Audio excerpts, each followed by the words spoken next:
Welcome to K-Catalog.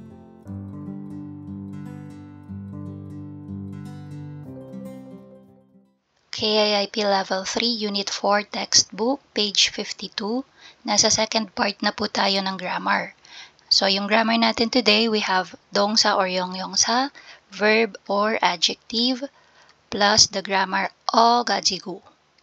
So, yung explanation, sabi, 주로 구어에서 앞 내용이 뒤 내용의 방법, 원인, 이유를 나타낼 때 사용한다. So, sabi, 주로 means mainly, okay, or usually. 구어에서, pag sabing 구어, ito po ay spoken language or spoken Korean, no? Yan, sa pag-uusap, ginagamit usually yung grammar na yan. Sabi, kapag daw yung latter part or last part ng statement mo, ang sinasabi mo is 방법, so ano yung 방법? Ways, pamamaraan. Or 원인, yung cause, ano yung dahilan. O kaya naman, EU, reason. Okay, so kapag yan yung sinasabi mo dun sa last part ng statement mo, you can use this o gajigu grammar. And again, mostly sa spoken Korean or spoken language siya ginagamit. So para mas maintindihan natin, I want you to remember yung grammar na aso, oso, heso. Ayan, kasi po, similar po ang gamit nila. Aso, oso, heso. Kasi 'di ba si aso, oso, heso, ginagamit mo din siya to reason out. Ang difference lang nila is si o gajigu, mas ginagamit siya sa spoken language. Aso, oso, heso, mas makikita mo siya sa written form. Okay? So tingnan natin yung mga example para mas maliwanag. So Jigwon, sabi nung Jigwon, musun illo shosoyo. So ibig sabihin yan, how may I help you? Kasi ang setting nila is nasa loob ng store, no? So sagot si Iring, 사이즈가 좀 작아가지고 큰 사이즈로 교환하려고요. Sabi niya, no, the size is a bit small. That's why, kasi di ba maalala nyo asa, oso, heso, that's why or therefore, o kaya so. Yan, so the size is a bit small, so I want to exchange it with the bigger size. Papapalitan niya daw ng mas malaking size. So, dito tayo sa Yemun. Sabi ni Ga, 왜 지난주 외식에 안 왔어요? So, bakit hindi daw nagpunta dun sa weshik last week? Diba, usually ang weshik, ginagawa yan after ng trabaho. So, after nyo mag-work, then lunch out kayo o kaya dinner out kayo, no? So, dito, sagot sina. 고향 친구가 와가지고 집에 일찍 갔어요. So, ano yung sabi niya? Dumating daw kasi. So, yung ginamit na verb is yung oda. Yan. Sabi niya, dumating kasi yung kaibigan ko. From kung anong country man yung kaibigan niya, no? So, yan. Kaya, 집에 일찍 갔어요. Maaga akong umuwi. So, from work, pagkatapos ng work, instead na dumiretso siya dun sa weshik, so, dun na siya sa bahay niya dumiretso. Next. 어제 잠을 못 자가지고 아주 피곤해요. Sabi niya, kahapon daw, hindi siya nakatulog, that's why, sobrang pagod siya. So, parang aso, oso, heso, no? Pwede mo siyang palitan, 어제 잠을 못 자서 아주 피곤해요. So, dito sa 와가지고, so, pwede mong sabihin, 고향 친구가 와서 집에 일찍 갔어요. So, again, no? Almost same sila ng gamit. Ang difference is 어가지고 sa spoken language. 아서, oso, heso, more on written form. Next, 새 자동차는 비싸가지고 지금 못 사겠어요. Anong sabi niya? Yung new car daw ay mahal, 비싸서. Kaya, pag spoken language, 비싸가지고 지금 못 사겠어요. So, this time daw, no, hindi siya makakabili kasi nga mahal. Yan. So, yan po yung 가지고, 가지고, 가지고 na grammar. Tatlo po siya. Yan. So, tingnan natin yung rules. So, for verb or adjective, pareho lang. So, you have to check if nag-end ba sa a or o yung final vowel. Kapag hindi naman nag-end sa a or o gajigo. So, maalala niyo yung rule natin for present tense of the verb and adjectives. So, same lang po yung rule. Then, pag nag-end naman sa hada, then gajigo. Okay? So, tingnan natin. Sada, to buy. So, verb siya, no? Nag-end sa vowel a. That's why, gajigo. Manta. So, ito naman ay adjective. So, nag-end siya sa a vowel. Okay, final vowel niya is a, kaya a gajigo din siya. So, again, no, for verb and adjective, pareho lang yung rule. Basta nag-end sa final vowel na a or o, a gajigo. Kapag hindi a or o yung final vowel, o gajigo. Pag hada yung ending ng verb or adjective, he gajigo.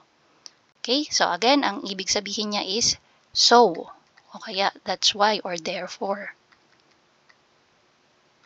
Or therefore. Again, similar to the grammar asa, also, heso. Kaya lang, mas ginagamit sa spoken language. Now, let's apply si o gajigo na grammar. So, dito, tingnan natin example. May damit tayo and anong sabi? Ollogi itta. Again, yung olluk, ibig sabihin po niyan is stain or mancha. Yan. So, may mancha daw, no? Tapos, hwanbulhada, to make a refund. Okay? Re-refund mo. So, yung question, ito yung ginamit sa question, no? Sabi niya, we hwanbulhessoyo. So, bakit daw pina-refund? Naka-past tense na si hwanbulhada. And then, sagot, ollogi iso gajigo hwanbulhessoyo. Sabi niya, meron kasing stain, kaya nagpa-refund ako. Okay? So, syempre, ikaw ba naman magbabayad ka ng damit, tapos ma-receive mo may stain? Syempre, refund or babalik mo yon, no? So, yan. Tingnan natin yung number 1. So, paano yung question natin dyan? So, dito natin kukunin yung sa question, no? Yung second word, anmokta. Or yung second box. So, anmokta magiging we. Start tayo with we. Bakit? And then, yung mokta magiging past tense. We anmogossoyo. Bakit hindi ka kumain? So, ito na yung sasagot natin. Bibim nengmyoni mepta. Magiging bibim nengmyoni. So, di ko nasusulat, no? Bibim nengmyoni. Yung mepta na lang. So, yung mepta magiging me. Yung biyup mapapalitan ng u. Okay, so meu. And then, dahil vowel u siya, so o gajigo yung dadagdag natin. So, magiging mewo. Mewo gajigo. Tapos, dudugtong lang natin ulit si anmokta. This time, para masagot yung question na past tense ang format, so past tense din yung sasagot natin. Anmogossoyo. Okay, so again, yung sagot, bibim nengmyoni mewo gajigo anmogossoyo. So, maanghang kasi yung bibim nengmyon, kaya hindi ko kinain. Number 2. So, question, again, dito tayo. 소화제를 먹다. Magiging, 왜 소화제를 먹었어요? Okay, bakit ka nag-take? Kasi yung sowaje is, yan, diba? Medicine yan kapag hindi ka matunawan. So, again, yung question is, bakit ka nag-take ng sowaje, yung pampatunaw? So, malamang, ang sagot, um식을 많이, tapos yung 먹다 magiging 먹어 가지고. And then, dugtong lang ulit natin si 소화제를, and then yung 먹다 magiging 먹었어요. Sabi niya, madami daw kasi siyang nakain, so malamang na-impatyo siya, kaya nag-take siya nung sowaje, pampatunaw. Number 3. We have bajiga 헐렁하다 and 교환하다. So again, 교환하다 is yung to exchange or papalitan. So ito yung gagamitin natin sa question. 왜 교환했어요? Bakit mo pinapalitan? So bakit? Sabi niya, bajiga 헐렁. So again, no, yung 헐렁하다, maluwag. Okay, loose. So 헐렁. And then, nag-end siya sa hada, so magiging he gajigo.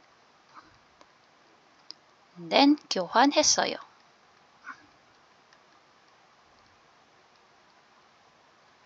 So again, bajiga 헐렁해가지고 교환했어요. Maluwag kasi yung pants, kaya pinapalitan ko siya. So, yun yung ibig sabihin dyan. So, tingnan natin yung number 2 dito. 교환이나 환불이 경험이 있으면 이야기해보세요. Sabi, try mo daw na i-share, no, kung meron kang experience kung saan nagpa-refund ka or nagpapalit ka ng item. So, tingnan natin, sabi ni Jason, 무슨 문제가 있었어요? So, ano yung naging problem? Sagot ng kausap niya, 신발 사이즈가 작아가지고 교환을 했어요. Sabi niya, maliit kasi yung size nung sapatos kaya pinapalitan ko. So again, ginamit yung gajigo na grammar. Okay, so kung meron kayo experience, ayan, pwede nyo siyang gamitin. Again, you can think of the grammar aso, oso, heso, papalitan lang, no? Gagawin lang gajigo, o gajigo, or he gajigo. Ayan. So, try natin gumawa ng example. Kunyari, nag-order ako ng damit online, nag-order ako ng pink, pero ang dumating sa akin is white. So, pag ganon, seksangi daruda. So, if maalala niyo yung vocabulary, no? Seksangi daruda. So, pwede kong start yung statement ko ng 옷 색상이 tapos yung daruda. Ayan. So, sulat ko muna ng original word daruda. So, gagamitan natin ng o gajigo na grammar. So, drop mo si da, mawawala si da, and then nag-end siya sa na vowel. So, kapag nag-end sa check muna natin yung naunang vowel. Ano ba siya? A or o? Tama. A siya, no? So, i-check muna natin, a ba siya or o? So, kapag a or o, gajigo yung idadagdag. So, dito, ito yung isa sa mga irregular verb natin or adjective, no? So, yung daruda, if maalala nyo, pag ginawa nyo siyang present tense, dallayo. So, dito, magiging dalla din po siya. So, magiging ano na siya? Ot, seksangi, dalla, and then, dugtong mo si gajigo. 옷 색상이 달라가지고 tapos hindi ko na siya pinapalitan. Ginawa ko, nagpa-refund na lang ako. Kasi baka mamaya ibang kulay na naman yung dumating no? So, 가지고 환불했어요. Ayan. And that's it. If you find this video helpful, please hit the like, share, and subscribe button. So I still hope to see you in the upcoming videos, and again, thanks for watching.